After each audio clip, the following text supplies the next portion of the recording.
Baik, kita mulai. Kemarin kita sampai pada ayat pertama ya dari suratul Fatihah kalau tidak salah.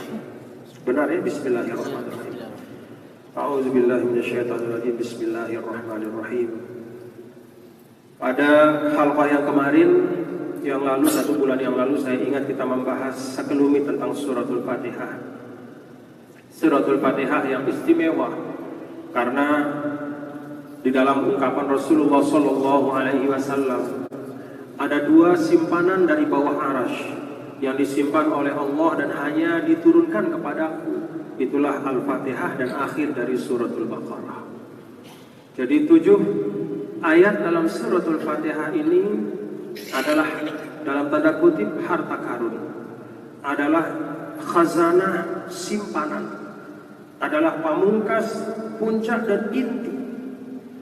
Sehingga kalau kita lihat bapak-bapak dan saudara, semua perhatian para ulama, kalau sudah mempelajari Al-Quran kemudian mencoba untuk mensarikannya, memerasnya terus, maka pasti berujung pada suratul Fatihah.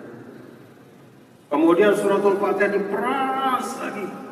Ada macam-macam pandangan ulama. Ada yang mengatakan inti dari suratul Fatihah itu Ar-Rahmanir Rahim. Ada yang mengatakan inti dari suratul Fatihah adalah Iyyaka na'budu wa iyyaka nasta'in. Tapi intinya bahwa Al-Fatihah adalah intisari dari Al-Quran.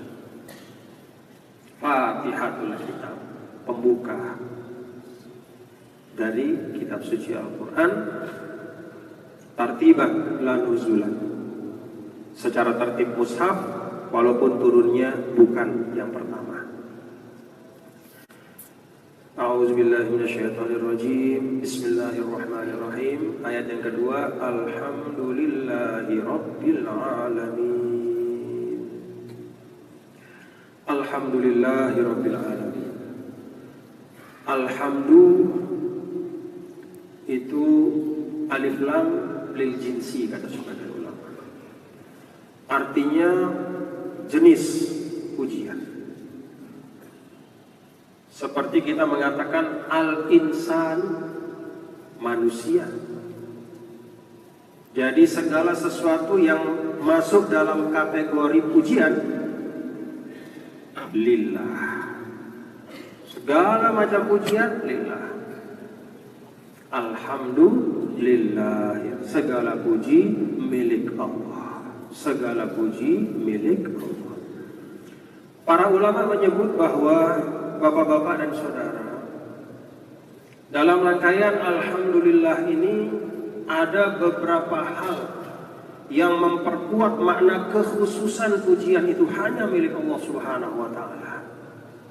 Yang pertama, alif lam pada alhamdulillah lil jinsi. Kemudian lam pada lillahi. Lam pada lillahi itu lil ikhtisas, kata ulama. Sebagian mengatakan lil istighraq. Yang lebih kuat lil ikhtisas. Lil ikhtisas itu artinya khusus, terkhususkan. Kalau lil jinsi dan lil istighraq ini bergabung dalam satu redaksi, maka maknanya adalah kalau lil jinsi dan lil ikhtisas ini bergabung dalam satu redaksi, maka maknanya adalah istighraq, tidak ada yang lepas. Jadi segala macam bentuk pujian tidak ada yang lepas, semuanya milik Allah Subhanahu wa Ta'ala. Itulah sebabnya bapak-bapak saudara sekalian, di dalam karangan para ulama itu sering kita membaca. Ulama itu kalau menulis pertamanya alhamdulillahi haqqa hamdi wassalatu wassalamu ala rasulillah Muhammad dan seterusnya. Kenapa ulama menuliskan alhamdulillahi haqqa hamdi?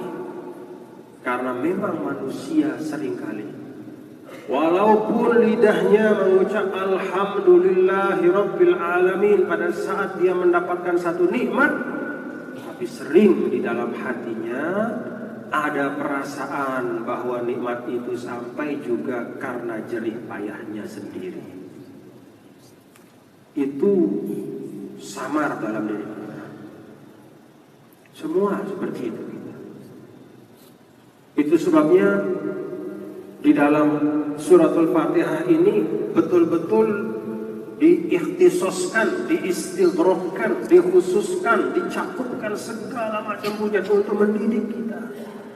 Bahwa jangan sampai ketika kita menerima karunia Allah Subhanahu wa taala apapun itu, entah itu kita merasa mendapat kepahaman setelah diajar, mendapat gaji setelah bekerja, mendapat makan setelah kita masak, alhamdulillah. Mendapat untung setelah berdagang. Tidak jarang begitu kita selesai berdagang ada untung, alhamdulillah. Tapi dalam hati, oh ini juga jadi payah saya. Ini juga karena saya lelah berdagang hari ini. Ini karena keringat saya. Maka bersyukur kepada Allah Subhanahu wa taala, mengucap alhamdulillahi rabbil alamin itu bukan sesuatu yang mudah, perlu dipelajari. Membutuhkan pembersihan, pengingatan terus. Maka seperti kata ulama, manusia dibuka tuntunannya di dalam kitab suci Al-Quran ini ketika dia hidup di dunia dengan hamdalah, alhamdulillahi rabbil alamin. Dan nanti selesai di surga pun ucapan manusia yang terakhir adalah anil hamdulillahi rabbil alamin. Jadi hidup kita ini hanya belajar bersyukur, Bapak-bapak. Hidup kita ini betul-betul hanya belajar bersyukur. Tidak usah mau cita-cita yang tinggi-tinggi. Belajar bersyukur saya dulu. Bagaimana kita mensyukuri Allah, nikmat Allah dengan sebenar-benar syukur. Itu sebabnya di dalam surah Al-Kahfi. Sudah baca Al-Kahfi hari ini? Hah? Nah, besok-besok jangan lupa ya. Oh masih ada waktunya sampai tenggelam matahari nanti. Jadi hari Jumat masih ada waktu sampai nanti masuk maghrib ya. Allah pada asar bisa baca suratul Kahfi. Hari Jumat jangan lupa baca suratul Kahfi. Dalam suratul Kahfi itu ada ketika ada dua orang bersaudara yang satu masuk ke dalam kebun, kemudian dia memuliakan dan memuji, mengatakan ini kebun yang saya punya hebat, bagus. Kemudian yang satu mengatakan laula dakhalta jannataka qulta ma sya Allah, laula iz dakhalta jannataka qulta ma sya Allah la quwwata illa billah. Jadi ketika yang satu melihat temannya memuji dan memamerkan karunia Allah yang besar kepadanya, diingatkan oleh sahabatnya yang satu, laula idh dakhalta jannataka qulta ma syaa Allah la quwwata illa billah. Kalau saja engkau masuk ke dalam kebunmu yang bagus ini dengan melepaskan rasa sombong dari dirimu, rasa sombong dan keyakinan bahwa kebun ini menjadi subur karena jerih payahmu, tapi kembalikanlah semuanya kepada Allah Subhanahu wa taala, niscaya akan lebih baik. Hidup kita adalah pelajaran tentang bersyukur. Alhamdulillahi rabbil alamin.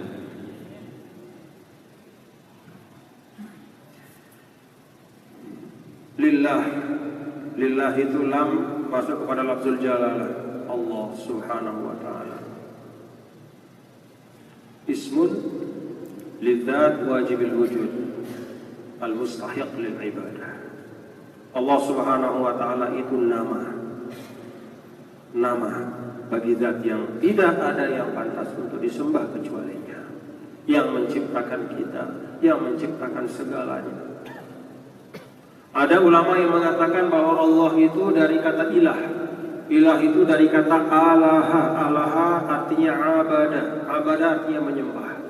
Kenapa Allah Subhanahu wa taala dinamakan Allah Subhanahu wa taala? Karena dia disembah. Baik. Ada juga yang mengatakan dari walaha. Walaha bermakna tahayyara wa sakana. Tahayyara itu artinya bingung, resah, galau. Kenapa? Karena manusia itu kalau sedang resah galau pasti kembalinya kepada Allah. Kalau sudah senang lupa kepada Allah. Jadi dari ulama dari zaman dulu sudah ketahuan karakteristik manusia itu. Jadi bahkan sebagian ulama mengatakan ya dari situlah ditarik nama lafzul jalalah itu. Karena zat itu adalah zat yang kalau manusia dan makhluk itu tahayyara, dia resah, gelisah, galau, susah, merujuk kepadanya. Lari beribadah. Tapi kalau sudah senang, lupa. Sakana. Sakana itu artinya tenang. Dia khusyuk. Kenapa? Karena siapapun yang ingin ketenangan hati dan kekhusyuan yang hakiki, ingatlah Allah Subhanahu wa taala. Ala bizikrillah tatma'innul qulub. Ya, ini kira-kira tunjukkan makna dari lafzul jalalah. Tapi makna yang paling kuat bahwa Allah lafzul jalalah itu adalah alamun. Dia adalah nama bagi zat wajibul wujud yang menciptakan segala sesuatu. Allah Subhanahu wa taala. Rabbil alamin. Ini sifat yang pertama. Ada sifat yang kedua Ar-Rahman, sifat yang ketiga Ar-Rahim. Ada yang keempat Maliki Yaumiddin. Rabb. Rabb itu artinya yang mengasuh, yang mendidik, yang memimpin. Bisa juga diartikan sais. Ada Cidomo di sini kan? Ya, Cidomo. Cidomo itu punya siapa namanya teman? Kusir. Jadi semakna itu. Ya, kusir itu dia mengarahkan kuda. Mau kudanya kanan kiri, ya kusir dia mengarahkan. Rob. Rob itu dari kata rob bahu. Rob bahu satu maknanya dengan robbahu. Robbahu artinya mendidik, mengasuh. Dalam kata robbahu itu ada makna proses tansyi'atu syai'an fa syai'an, yaitu menumbuhkan sesuatu sedikit demi sedikit, menciptakan sesuatu melalui proses demi proses, meletakkan manusia dan makhluk-makhluknya di dunia dan memberikan kepada mereka sejarah masing-masing dalam bentuk perjalanan hidup yang panjang. Ada yang 50 tahun, 40, 30. Itulah Rabb. Kita diciptakan oleh Allah Subhanahu wa taala ini melalui proses yang panjang sekali. Di dalam perut ibu kita dalam proses yang panjang sampai 9 bulan. Bahkan ada yang lebih dari 9 bulan. Imam Syafi'i kalau tidak salah 1 tahun di perut ibunya. Katanya semakin lama di perut ibu semakin pintar. Tapi jangan kalau sudah mau melahirkan ditahan-tahan. Ada yang begitu. Ada juga katanya yang prematur, katanya juga pintar. Allahu a'lam. Semua Allah beri sama, insya Allah. Bekal untuk menjadi hamba yang soleh. Rob itu ada tansyiah, syai'an fa syai'an. Ada arti proses. Maka Allah Subhanahu wa taala walaupun innama amruhu idza arada syai'an ay yaqula lahu kun fayakun, tetapi khalaqa sab'a samawatin fi sittati ayyam. Khalaqakum atwara. Walaupun Allah Subhanahu wa taala bisa, kalau dia mau mengatakan jadi maka jadilah, tapi Allah menciptakan semua lapisan langit dan bumi dalam 6 hari, 7 lapisan. Allah Subhanahu wa taala menciptakan kita masing-masing mulai di perut ibu kita atwara, yaitu dalam tahapan-tahapan mulai dari setetes nutfah menjadi segumpal darah, menjadi daging, menjadi tulang dan seterusnya. Demikian pula bumi ini seperti itu. Anzala minas sama'i ma'an. Ada prosesnya. Kalau Allah ingin menumbuhkan sesuatu, dia turunkan dulu hujan, berproses agar di situ ada nilai belajar, agar di situ manusia bisa mengambil ilmu. Jadi proses Allah itu juga untuk kita, bukan untuk dia. Kalau Allah mau ciptakan, selesai kita semua. Keluar dari perut ibu kita terus kita langsung gondrong, bisa. Yang kuat bisa. Langsung terbelit bisa. Bisa. Tapi diproses pelan-pelan. Untuk apa? Fa'tabiru ya ulil albab. Wa fil ardi ayatun lil muqinin wa fi anfusikum afala tubsirun. Di bumi Allah ini dibentangkan semua oleh Allah tanda-tanda kekuasaannya, dan di dalam dirimu wahai manusia. Jadi Allah Subhanahu wa taala kurang apa sama kita? Disabar-sabarkan prosesnya supaya kita paham. Diberikan kita tahapan-tahapan agar bisa masuk dalam diri kita apa yang kita perlukan. Al-Quran pun diturunkan 22 tahun supaya ada proses pemahaman, ada proses pengamalan, ada proses pembelajaran, dan seterusnya. Termasuk dalam diri kita.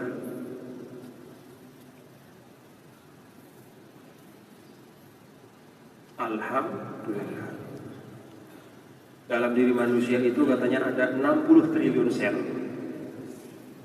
60 triliun sel itu artinya kalau misalnya manusia sekarang ini 6 miliar di dunia, berarti yang di dalam badan kita ini satu orang ada 10.000 kali lipat lebih banyak dari jumlah manusia sel.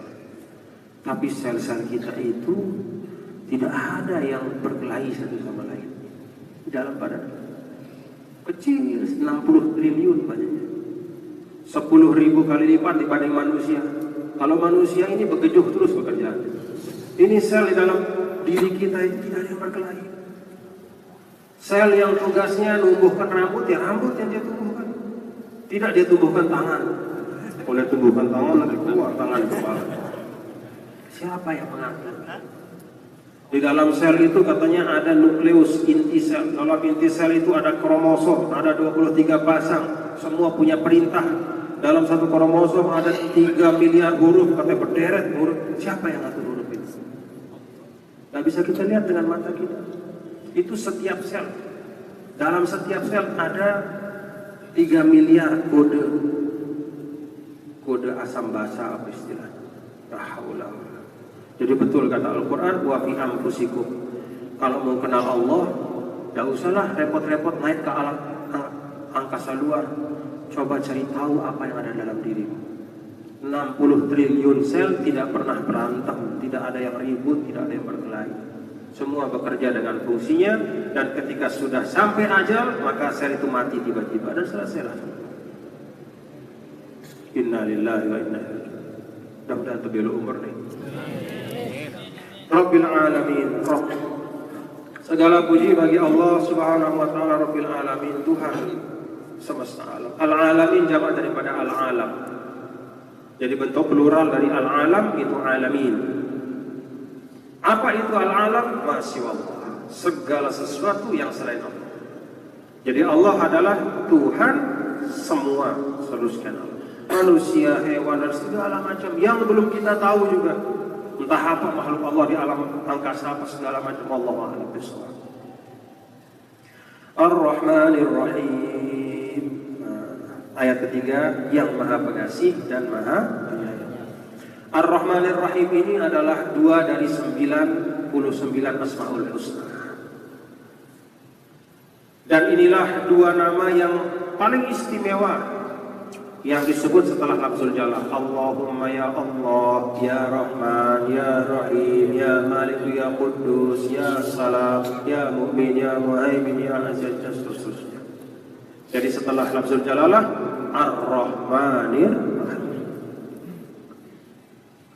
Ar-Rahmanir Rahim, walaupun berasal dari akar kata yang sama, yaitu Ar-Rahmah, yang artinya kasih sayang, tetapi dimensi maknanya berbeda. Apa perbedaannya? Macam-macam penjelasan ulama. Tetapi semua penjelasan ulama itu, perbedaan penafsiran dalam perbedaan Rahman Rahim ini yang disebut dengan ikhtilafu tanawwu'in, bukan ikhtilafu tadaddin, yaitu perbedaan tafsir yang saling melengkapi, bukan perbedaan yang saling menafikan. Apa perbedaan yang saling menafikan? Misalnya makan dan tidak makan, nah itu saling menafikan. Tidur dan tidak tidur dalam satu waktu, duduk dan berdiri dalam satu waktu. Tidak bisa orang duduk dan berdiri dalam satu waktu.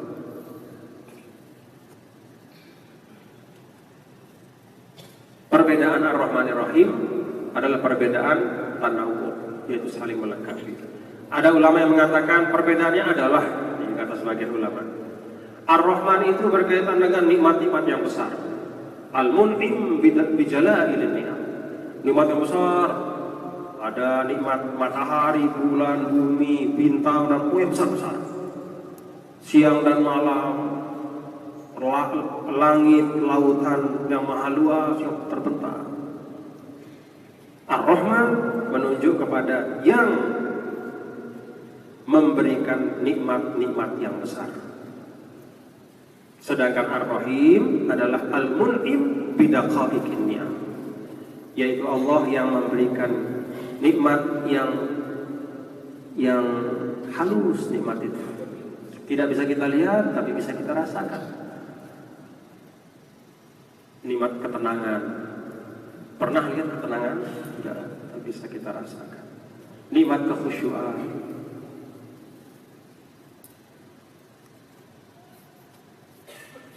Itu satu pendapat tentang perbedaan. Ada yang mengatakan bahwa perbedaan Rahman Rahim itu adalah Ar-Rahman itu Rahmanud dunia wal akhirah, yashmalul mu'minina wal kafirin. Kata Rahman itu menyangkut tentang kasih sayang Allah di dunia yang berlaku untuk siapa saja. Mau orang percaya tidak percaya sama Allah dikasih makan semua. Bahkan banyak orang yang tidak percaya sama Allah itu makannya lebih banyak dibanding orang yang sudah tidak percaya sama Allah. Mana-mana mengumpat Allah, ngambil rezeki Allah juga paling banyak. Luwe batur sini desadu lidah sida Allah lagu melak rakus, menghisap kekayaan alam ini luar biasa. Bahkan kalau perlu dia gali sampai dalam itu ambil emasnya. Diajak beribadah tidak mau. Tapi kekayaan Allah, karunia Allah dia gali sampai Wallahu a'lam dalamnya. Tapi itulah Allah Subhanahu wa taala di dunia, dia bukakan kasih sayangnya, semua bisa menikmati. Sedangkan Ar-Rahim itu menyangkut kasih sayang dan nikmat yang khusus nanti di akhirat untuk orang-orang yang itu pendapat sebagian ulama tentang perbedaan Rahman dan Rahim. Dan banyak lagi yang lain. Ada juga yang mengatakan Ar-Rahman, kalau ini pandangan dari Syekh Muhammad Abduh, beliau mengatakan Ar-Rahman itu adalah dalam kaitan dengan hubungan Allah kepada makhluk. Jadi Allah Subhanahu wa taala kalau ada makhluknya yang sakit dia sembuhkan, kalau ada makhluknya yang berkekurangan dia cukupkan, dia berikan kehidupan, dia berikan kesehatan dan segala macam. Maka kasih sayang Allah dalam konteks hubungannya dengan makhluk itu disebut Ar-Rahman. Allah adalah Ar-Rahman. Sedangkan kata Ar-Rahim itu menyangkut sifat yang ada pada zat Allah itu. Dengan sifat Ar-Rahimnya itulah maka dia menjadi Ar-Rahman. Jadi intinya sama, kasih sayang, cinta. Tetapi Ar-Rahman itu dalam konteks hubungannya kepada makhluk dengan memberikan semua fasilitas yang diberikan, yang diperlukan untuk kehidupan. Maliki yaumiddin. Nah, ini ada dua qiraat di sini. Mutawatir dua-duanya. Bisa dibaca Maliki yaumiddin qiraat kita ya. Kalau kita ini kan Asim ya. Asim Kisai juga seperti itu. Jadi dari 7 qiraat sabah itu ada 2 yang membaca Maliki yaumiddin kasih alif. Ya, termasuk qiraat kita yang biasa. Tapi ada qiraat yang lain selain daripada Asim dan Kisai, Nafi'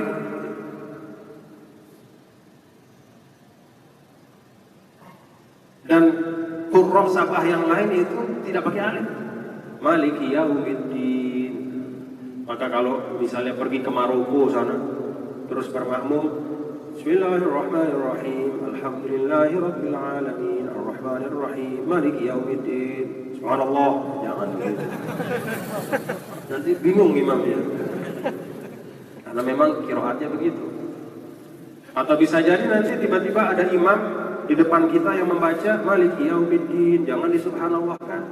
Karena itu qiraat mutawatir. Dua-dua qiraat ini dari Nabi kita, Nabi besar Muhammad sallallahu alaihi wasallam. Apa beda Malik dan Malik? Nah, ini tentu ada diskusi. Kalau Malik itu artinya yang memiliki, yang punya. Jadi Maliki yaumiddin itu artinya yang memiliki, yang menguasai hari pembalasan. Kalau tanpa alif, Maliki yaumiddin, raja. Nah, tentu kalau sudah masuk pada perdebatan mana yang lebih afdol, ya kalau kita yang pakai alif, kita bilang oh lebih bagus pakai alif. Kita kasih alasan panjang, misalnya bahwa ada ungkapan bahasa Arab ziyadatul mabna tadullu ala ziyadatil ma'na. Kalau hurufnya lebih berarti afdolnya lebih. Kalau hurufnya lebih berarti kita dapat tambahan satu kebaikan, kan begitu di dalam hadis. Kata Nabi SAW gini, alif lam mim, kan? La aqulu alif lam mim harfun, walakin alifun harfun, wa lamun harfun, wa mimun harfun. Kata Rasulullah SAW, baca Quran, setiap hurufnya itu satu kebaikan.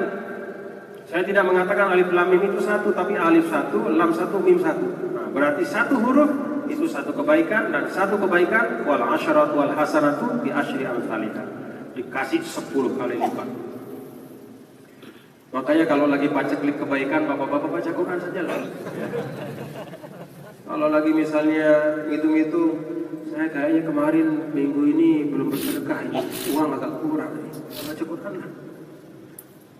Cara bersedekah kalau memang terasa agak kurang rasa kebaikan kita, ya selain sholat sunnah adalah banyak baca Quran.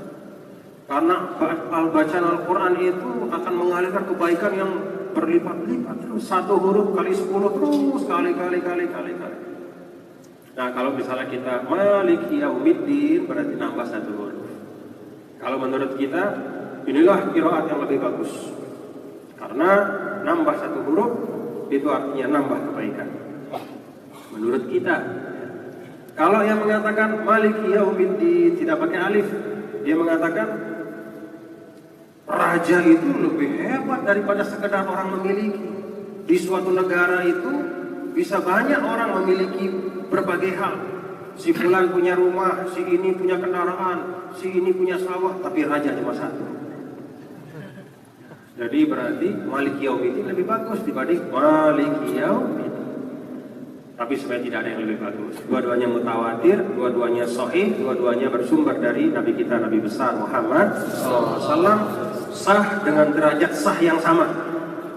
Ya, jadi misalnya mau baca hari ini Maliki yaumiddin boleh, mau baca besok Maliki yaumiddin juga boleh, tapi jangan main-main. Ya, jangan main-main. Nah, kadang-kadang kan kita itu kalau ada pengajian ya, qori'nya di depan itu dia membuka pengajian, dia baca qiraat macam-macam. Wadduhi, kaget. Kenapa dia bilang wadduhi bapaknya? Ya memang ada qiraat wadduhi itu. Cuma kalau kita di masyarakat ini sudah terbiasa ya, dengan qiraat yang memang sudah kita warisi, ya, qiraat katakanlah hasib misalnya yang kita biasa, terus didatangkan qiraat lain, itu akan menyebabkan tasaulat paling tidak, kalau tidak fitnah, paling tidak pertanyaan, apa ini? Ini pakai macam apa? surah Ad-Duha macam apa ini? Benar enggak dia? Ini orang disehat, macam-macam orang. Jadi tidak usahlah kita buat masalah-masalah. Sama seperti kalau kita sholat subuh misalnya di masjid, ya memang di situ orang sudah kunut bertahun-tahun. Kemudian kita datang, katakanlah mazhab kita misalnya mazhab Maliki atau mazhab Hambali yang tidak menganggap kunut subuh itu sunnah. Kemudian kita jadi imam, kita tinggalkan kunut, kan begejuh orang di belakang kita. Jadi jangan, ikuti saja. Oh, ingat, yang tidak mensunnahkan kunut menganggap bahwa bermakmum pada imam yang baca kunut sah. Yang menganggap kunut itu sunnah juga menganggap bahwa bermakmum kepada yang tidak membaca kunut itu sah. Jadi Imam Syafi'i, mazhab Syafi'i menganggap sah kalau kita bermakmum kepada imam yang tidak baca kunut. Sama seperti Imam Hambali, mazhab Hanafi menganggap sah kalau bermakmum kepada imam yang membaca kunut. Jadi selama dua-duanya tidak menghilangkan kesahan sholat, selama keduanya tidak berkait dengan rukun sholat, jangan diributkan. Dan jangan menganggap diri lebih pintar dari orang dulu. Jangan datang mengatakan sekarang, oh ini ilmiah ini. Ilmiah apa Pak? Semua hadis sudah kita tahu semua. Kan dalilnya semua. Memang ada hadis yang baru keluar kemarin. Karena hadis semua sudah terbuka. Penilaian ulama terhadap hadis juga ada semua. Jadi tidak usahlah kita ributkan lagi. Oh saya tidak baca kunut karena hadis yang tidak mensunahkan kunut itu lebih kuat. Menurut saya alasannya begini. Iya, sama. Bapak beralasan, saya juga punya alasan itu. Yang lain, yang beda, yang menunjukkan bahwa membaca kunut itu adalah sunnatun muttaba'ah, dilakukan oleh para khulafaur rasyidun. Para sahabat juga banyak sekali, sehingga tidak mungkin kalau memang itu tidak dari Rasul, bagaimana mungkin mereka amalkan? Itu kita katakan. Jadi akhirnya ribut. Jadi sudah, itu sebabnya di dalam dakwah itu namanya manahijud dakwah. Manahijud dakwah itu isinya bukan ilmu tentang dakwah, apa yang disampaikan, tapi bagaimana menyampaikannya, kapan disampaikannya. Kata Imam Ali, ma'anta bi muhadditsin qauman bi haditsin la tablughu quluhum illa kana li ba'dihim fitnah. Hei, teman-teman, kata Sayyidina Ali, ingat, tidaklah kalian menyampaikan perkataan atau suatu ucapan di depan suatu kelompok masyarakat yang akal mereka tidak sampai terhadap hal itu. Ini maknanya luas, bisa jadi tidak pernah didengar, bisa jadi berbeda dengan apa yang diamalkan. Illa kana li ba'dihim fitnah, kecuali pasti akan membuat fitnah. Jadi sudah, berdakwah itu perlu kerendahan hati. Semakin banyak baca kitab, kita semakin rendah hati. Biasanya untuk baru hatam sekit kitab, gagah kita kalau baru selesai baca satu kitab. Seakan-akan kita sudah menjadi orang paling alim di kampung kita. Padahal tidak. Ilmu itu dalam, rumit, dan berliku. Jalanilah prosesnya dengan baik dan kerendahan hati. Maliki yaumiddin. Nah, pakai bacaan yang biasa ya. Yang memiliki hari, yang menguasai hari pembalasan. Nah ini menyampaikan dalam ayat yang keempat ini, Maliki Yaumiddin, penguasa di hari akhir nanti. Padahal Allah kan juga penguasa di dunia. Mestinya Maliki dunia wal akhirah. Mestinya. Kata ulama ini, bapak-bapak, kata ulama,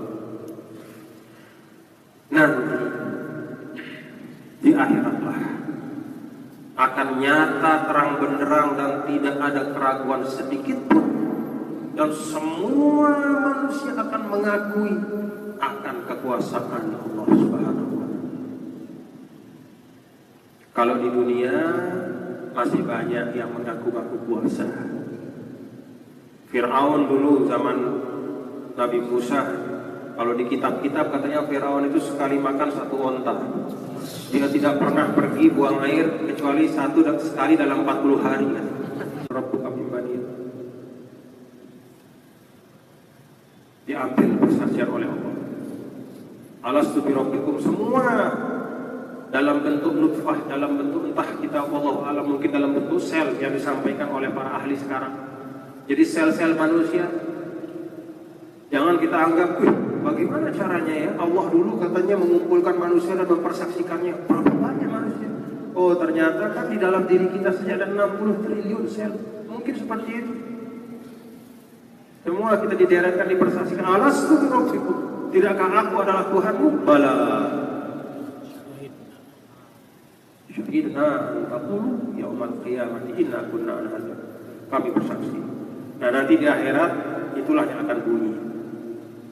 Yang tidak beriman kepada Allah, yang ateis, yang mensekutukan Allah,